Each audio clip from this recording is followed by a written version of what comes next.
ఇటీవల ఒక తెలుగుదేశం పార్టీకి సంబంధించిన నాయకులు జగన్మోహన్ రెడ్డి గారి యొక్క సతీమణి వైఎస్ భారతిరెడ్డి గారి గురించి ఒక అసభ్యకరమైన వ్యాఖ్య చేస్తే పార్టీ ఎలా రియాక్ట్ అయ్యిందో మీకు తెలుసు. అతన్ని పార్టీలో నుంచి ఆ వ్యాఖ్య చేసిన వ్యక్తిని సస్పెండ్ చేయడమే కాకుండా అతన్ని అరెస్టు చేసి జైలుకు పంపించిన చరిత్ర తెలుగుదేశం పార్టీది. వాళ్లే కాదు, ఎవరైనా నాయకులు కానీ లేకపోతే ఎవరైనా ఇతర పెద్దలు కానీ పార్టీకి సంబంధించిన వ్యక్తులు ఎవరైనా వేరే విధంగా అన్పార్లమెంటరీగా మాట్లాడితే చంద్రబాబు నాయుడు గారు ఎప్పుడు కూడా దాన్ని ఖండించడం, అటువంటి వ్యాఖ్యలు చేసిన వ్యక్తులను మందలించడం, వాళ్ళ మీద యాక్షన్ తీసుకోవడం కూడా మనం చూస్తూ ఉన్నాం. కానీ ఈరోజు ఇక్కడ జగన్మోహన్ రెడ్డి గారు ఏదైతే అటువంటి వ్యాఖ్యలు చేస్తూ ఉన్నారో అటువంటి చేసే వ్యక్తుల్ని ప్రోత్సహిస్తూ మీరు అలా చేయండి అని చెప్పిన వాళ్ళని ఎంకరేజ్ చేస్తున్న సందర్భాలు మనం చూస్తూ ఉన్నాం.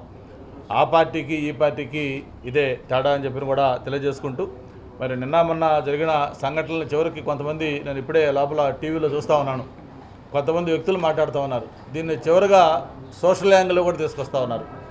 అంటే ఏదైనా ఒక తప్పు చేసిన వ్యక్తి, ఒక పర్టికులర్ క్యాస్ట్, ఒక ఎస్సీయో, ఒక బీసీయో, లేదా ఇంకొక ఓసీయో, లేకపోతే ఏదైనా ఒక వ్యక్తి ఉంటే చివరికి అది ఆ తప్పు చేసిన వ్యక్తి ఏ క్యాస్ట్ అయితే ఆ వర్గం మీద దాడిగా వీళ్ళు చిత్రించాలని కూడా ట్రై చేస్తూ ఉన్నారు.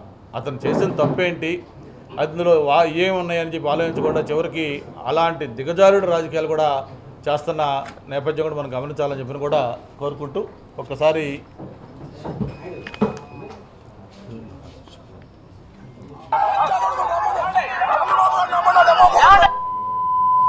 వ్యక్తిని నడి రోడ్డు మీద పెట్టి కాల్చినా కూడా తప్పులేదు అని చెప్పి కూడా అనిపిస్తా ఉంది. అలాంటి వ్యక్తిని సెక్యూరిటీ ఇచ్చినా కూడా తప్పేమన్నా ఉందా అని అడుగుతా ఉన్నా నేను. గట్టిగా కళ్ళు మూసుకుంటే మరో 3 సంవత్సరాలలో చంద్రబాబు నాయుడు ఎగిరిపోతాడు. ముఖ్యమంత్రిగా ఉన్నావు, నీ జీవితానికి బహుశా ఇది ఆఖరి ఎలక్షన్ కావచ్చు. రామకృష్ణ అని అనుకునే ఈ వయసులో కనీసం ఆ మాటలన్నా అనుకుంటే పుణ్యమన్నా వస్తుంది. ఈ మాదిరిగా చేస్తే నరకానికే పోతావు.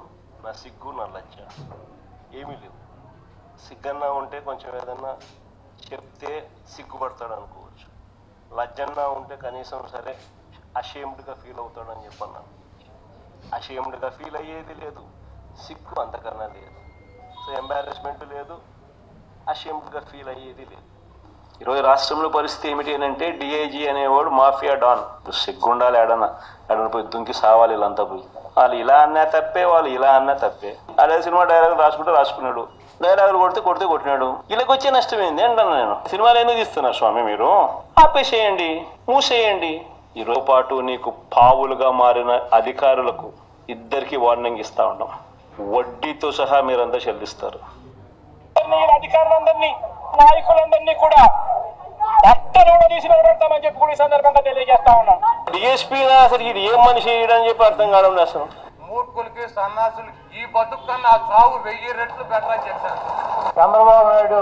వాళ్ళమ్మ మొగుడు ఒకే ఒక వెధవ, ఒకే ఒక సన్నాసి చంద్రబాబు గారు. కేసు గాడు పనికి మన సౌడు దద్దమ్మ మెంటల్. చంద్రబాబు గారి కుటుంబంలో అందరూ 4-5 కొందరు మెంటల్ ఇచ్చినా కూడా ఇంటర్ నువ్వు చేసేది నా బొచ్చు ఏక మొక్కతో సమానం. అడ్రస్ లేని నా కొడుకు, ఎవడో కూడా తెలవని నా కొడుకు, నీ బట్టి 210 గంట తెచ్చాడు కొడుకు అని చెప్పి పుట్టుత్తి పుత్రుల్ని పెంచుకున్నటువంటి ఆడికి చంద్రబాబు నాయుడికి గుర్తు ఉండాలి. హైదరాబాద్ లో పిహెచ్డీ చేశావు, మెడ్రాస్ లో పిహెచ్డీ చేశావు, చివరకు మాగుంట లేఅవుట్ లో కూడా పిహెచ్డీ తెచ్చుకున్నావు.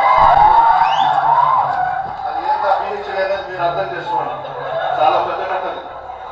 ఆఖరాకి వేమిరెడ్డి ప్రభాకర్ రెడ్డి గారిని బ్లాక్ మెయిల్ చేసి బెదిరించి పెళ్లి చేసుకున్నాను. అతను ఒక పిచ్చోడు.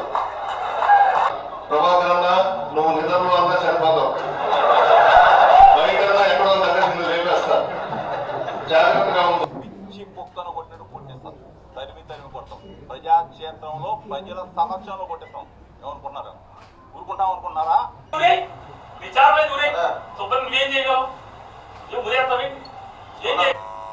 కారం పెట్టద్దు అసలు దేవుడు. ఆడంగి లేదవలు నువ్వు ఎంత పెద్ద నీచ్ కమీనో అందరికీ తెలుసు. గాడిదికి వచ్చినట్టు నా వెంట్రుకను కూడా నువ్వు పీకలేవని నేను చెప్తున్నా. పనికి మాలిన వాడిలాగా నువ్వెవడరా, నువ్వెవడివి అని అడుగుతున్నా. పనికి మాలిన వంకా పడతాం, బట్టలు కూడా తీస్తాం, లాక్కెళ్ళి కొడతాం. నా కొడకల్లర పార్టీ ఆఫీసులో వచ్చి నడిపే అమ్మకి ఒక అబ్బకి పుట్టుంటే నా కొడకల్లర ఎవడైనా గానీ తెలుగుదేశం ఎవడైనా గానీ రా ఓడెంత చెప్తాడైనా కానీ నేను పెట్టాను ఈ పోస్ట్మెన్ చెప్పురా బయటికి అమ్మకి అప్పకి పుట్టుంటే.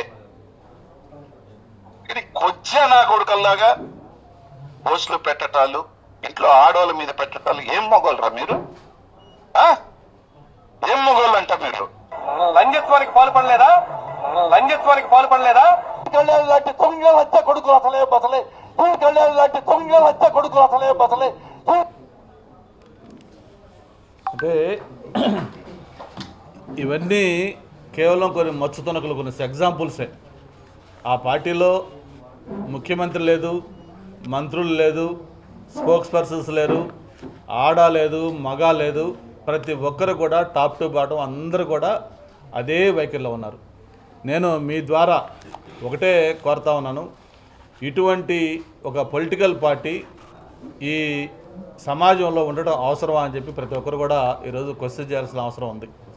ఓకే, రాజకీయాల్లో డెఫినెట్గా విమర్శలు ఉంటాయి, ప్రతి విమర్శలు ఉంటాయి. గవర్నమెంట్ ఫెయిల్యూర్స్ మీద క్వశ్చన్ చేస్తారు, లేదు ఏదన్నా ఉంటే వాటి మీద కొన్ని ప్రెస్ మీట్లు పెడతారు, మాట్లాడతారు, కొంచెం ఘాటు విమర్శలు కూడా చేస్తారు.